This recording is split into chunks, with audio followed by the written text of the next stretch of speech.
Dorian Byrd. Now, where are you from? I'm originally from Detroit, Michigan. How'd you get to Iowa? Well, it's a long story.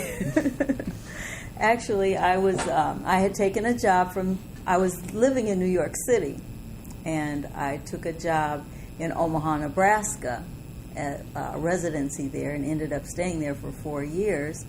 And then we had a performance, the Dance Theater 76 through the Omaha Junior Theater that I was directing. We got a job in Waterloo, Iowa. And while I was there, I met this gentleman. Actually, it's a roundabout story. And I ended up going to the University of Iowa, and we got married, and now I live here. Awesome. What do you do now? What's your job? Well, my job has been and is teaching dance and performing. I'm a performing artist. Do you have a school or anything like that? Yes, I have the Amani Dancer Studio for Cultural Arts, and we've been in existence, I'd say, about 5 or 6 years.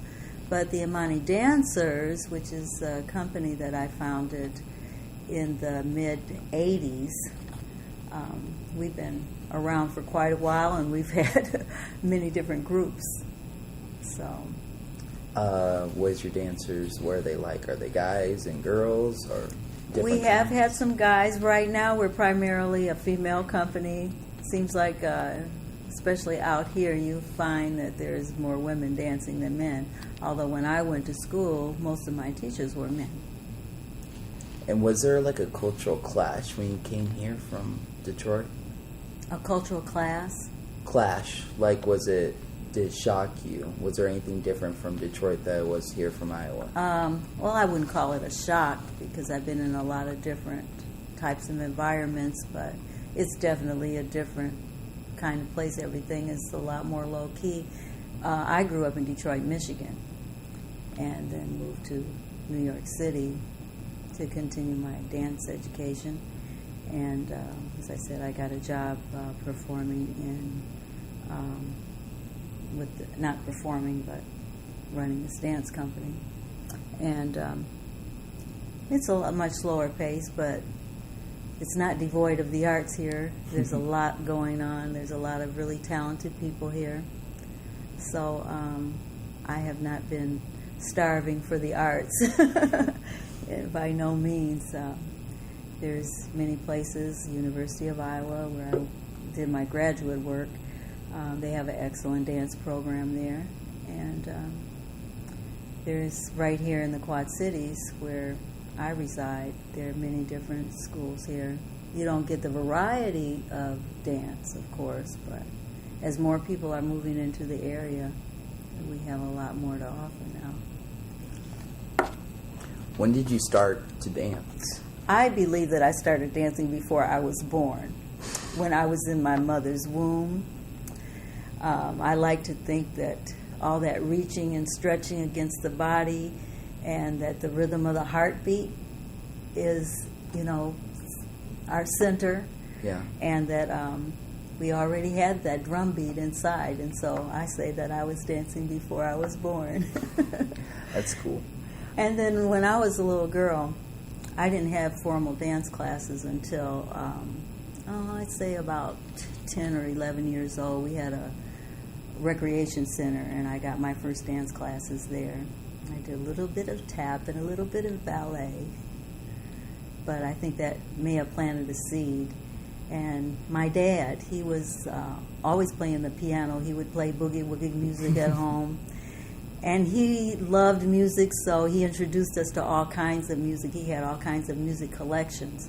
And he would put the music on, and I would just improvise and dance around the house. And my folks still have some footage of me dancing when I was really young. So I think it started way back then.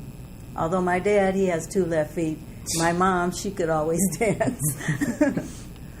Why did you choose to dance? Why dance? Because I knew that's what I was supposed to do. I've always been interested in the arts. I've always drawn, but dancing, I just knew that that's what I was supposed to do. I started teaching dance classes when I was about 10 or 11 in my neighborhood.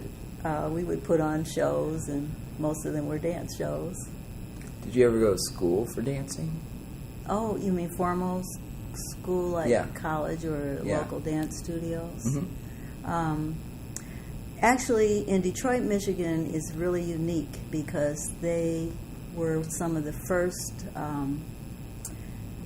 physical education departments to have dance as part of the curriculum. And so in high school, all of the high schools in Detroit had dance programs.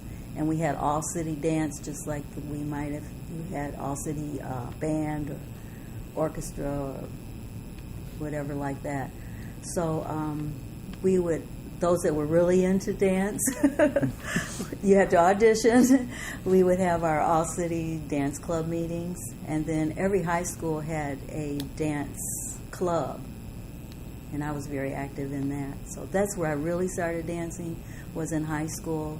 And Vera Embry, who was my teacher and I would say my mentor, she was really inspiring to me because we would dance about anything. We would make up all kinds of dances, and one year we made up our own musical. We wrote all the lyrics for the songs, and so dancing was very much a part of my life in high school. I was president of the dance club. What about after that? Did you follow through in dancing in any other college? Yes. I went to Wayne State University, which was also real big in dance education. And I always was doing art and dance together. And in a real way, I learned more about choreography through my art classes. Really? How to look at the stage as a canvas.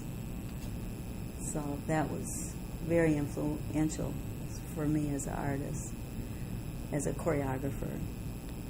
Growing up, were any of your schools like segregated at all or integrated? They were supposed to be integrated, but in reality they were segregated. We had one of the biggest high schools in Detroit, Central High School, where I went, and at the time I graduated, we only had 4 white students in the school. But there was not any difference, of course. But many of the schools were like that. You know, you went to school in your neighborhood. So yeah, and I grew up in a black neighborhood.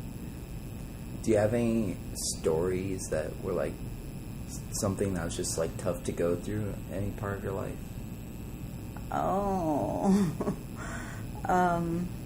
well, just being a dancer is tough because it's really, really hard work, and most people it's not exactly an accepted thing to go into per se. But what about your daughters or any children? Do you have any children? Yes, I have one natural child, Brianna. She's a student at University of Iowa, and she's a lovely, lovely dancer. She's a dance minor there. And I have another daughter. Actually, she's my second cousin that we adopted when she was like around 10 or 11. And she's a beautiful singer and a lovely child, too. She's still here in the Quad Cities. Was there any segregation or integration or semi-integration when they were going to school? No, they went right here in the Quad Cities to Central High School, so it might appear that it was segregated. I mean, people seem to, and I don't know whether you'd say it's segregated, but people kind of drift to, you know, there are people that are of like interest sometimes. So I think in some of the activities that they were involved in, they found themselves being the only one or maybe one of a few. But some of that, I think, is because it's so expensive to participate in some things, and if your parents don't go out of their way to expose you to certain things, then sometimes that's not what you're about unless you just develop this special interest someone helps to cultivate. I'm thinking in the arts in particular.